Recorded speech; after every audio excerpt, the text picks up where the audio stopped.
media person नोंथांमोननिसिम फैगौ गोदान बोसोरनि गाहाम हामलायथि बावहरग्रोनाय जाहैबाय जोंनि लोंगि थियेटार ग्रुपनि फारसेनिफ्राय आरो दिनै जोङो प्रेस मिट लिंहरनायनि खारनानो जाहैबाय जोंहा फैगौ 3 जानुवारिनिफ्राय 10 जानुवारिसिम जोंहा मैहुर इन्टारनेशनेल थियेटार फेस्टिभेलनि नैथि खोन्दा जानो थांगासिनो दङ दा बेनि थाखाय जोङो माखासे जोंना आफादगिरि खुलुमबाय बिथां दङ आरो लोगोसे जोंनि बानगिरि बिथां देरथुम ब्रह्म बिथाङा दङ लोगोआव दा थांनाय बोसोराव जोङो जानुवारि 28निफ्राय 3 फेब्रुवारिसिम जोङो माबा खालायदोंमोन फार्स्ट गिबि मैहुर इन्टारनेशनेल थियेटार फेस्टिभेल खुंनाय जादोंमोन आरो दा बेखौ खुंनाय जादोंमोन जोङो थांनाय बोसोराव बिटिआरनि सिनेमा एन्ड थियेटार बिफाननि हेफाजाबावनो आरो देग्लायबो जोङो बिटिआरनि सिनेमा एन्ड थियेटार बिफाननि हेफाजाब आरो सेन्ट्रेल गभर्नमेन्टनि नर्थ इस्ट जन कालचार सेन्टार डिमापुरनि हेफाजाबाव जोङो एबार बे सेकेन्ड मैहुर इन्टारनेशनेल थियेटार फेस्टिभेलखौ खुंनो थांगासिनो दङ नैथि मैहुर हादर गेजेरारि थुनफावथाय फोरबो बेखौ जोङो एबार खुंनो लादों आरो बियो जायगा दाबनैयाव जागोन एबार मोनसेया जाहैबाय जोङो क'क्राझार बड'फा कालचार कमप्लेक्सआव 3निफ्राय 9सिम जागोन आरो लोगोसे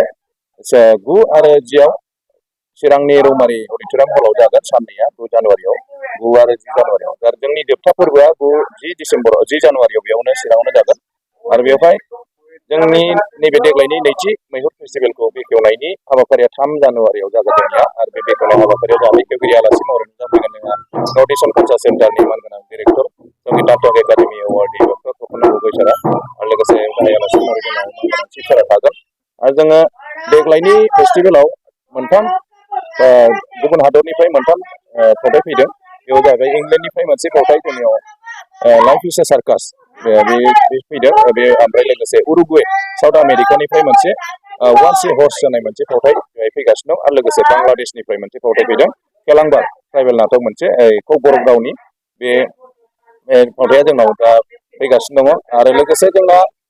जोंनि लोगि थियेटार ग्रुपनिफ्राय बेखेवखालिनो जोंना जानो थांगासिनो दं साखन्द्रा मुंनि मोनसे फावथाय जानो थांगासिनो दङ आरो बे जाहैबाय केशव मसाहारिनि लिरनाय आरो बिथोन होनायाव आरो लोगोसे जोङो प्रगज्यति महन्तनि टेकनिकेल डिरेक्सनाव आरो लोगोसे जोंहा जोंनि बर'निनो सासे जाखांफुनाय बिथोनगिरि थुनफावथाय बिथोनगिरि सानसुमा बर'नि बिथोन होनायाव गरेस्वरनिफ्राय मोनसे नोजोर आलाबो मोननै मोनसे फावथाय फैगोन आरो लोगोसे पबित्र राभानि बिथोन होनायाव माल्टिलिंगुवेल मोनसे फावथाय लोगोसे बादुंदुप्पा कला केन्द्रनि गवालपारानि बादुंदुप्पा कला केन्द्रनि मोनसे फावथाय राभा भाषानि बे फावथायाबो जोंनियाव दा दिन्थिजानो फैगासिनो आरो लोगोसे डिब्रुगड़निफ्राय मोनसे फैगोन जोंहा फ्लेम्स टाइम फ्लेम्स गुनमणि बरुवानि बिथोन होनायाव गासै 10था फावथाया देग्लाय दिन्थिजागोन बे मैहुर इन्टारनेशनेल फेस्टिभेलाव दा बेखायनो जोङो नोंथांमोननि गेजेरजों जोङो बयखौबो रायजो राजा बिथांमोनखौ खावलायनो सानदों बयबो जाहाथे फैनानै जोंखौ हेफाजाब होफैयो जाहाथे बयबो फैनानै नायलायलायो जोङो टिकेट दोननाय जायाखै बयबो टाइम मथे सिडुल जोङो नोंथांमोननि थ्रुयै मिथिहोनो सानदों टाइमिंआ मोनाबिलियाव डाइरेक्ट 5टा सानफ्रोमबो 5टायाव जागोन आरो गिबि जोंनि इन'ग्रेसन प्रग्रामा जोंना 4:30 जागायगोन आरो जोङो 4th डे खालि ब्रैथि सानखालि 7 जानुवारि 2014 सानडे गोलैयो बे दिनाव जोंहा मोनसे सेमिनारबो दं बे सेमिनारखौ जोंहा मदद खालामदेरदों बड'लेण्ड इउनिभार्सिटिनि बर' डिपार्टमेन्टनिफ्राय बेखौ खुंनाय जादों बेनि आइडियानो जाहैबाय सेमिनारनि आइडियानो जाहैबाय गोदान फावथाय मोनसे सावरायनाय दानि गोदान ड्रामा मोनसे सावरायनाय इंलिसाव मडार्न थियेटार ए डिसकासन बेहाय पेपार रिडार हिसाबै जोंनि गेजेराव नुजाफैगोन छत्तीसगढ़नि इन्दिरा कला संगीत विश्वविद्यालयनि इउनिभार्सिटिनि फक डिपार्टमेन्टनि डिन एबा ड्रामा डिपार्टमेन्टनि हेड अफ द डिपार्टमेन्ट बिथां डक्टर जगेन्द्र चौबे आरो गुवाहाटी इउनिभार्सिटिनि सासे सिनियर प्रफेसार जोंना आशा चौधुरी मेडाम फैगोन पेपार रिडार हिसाबै दा बेवहाय सेमिनारावबो जों बयखौबो बाहागो लाफैनो खावलायो बिराद गोनांथार आरो जोङो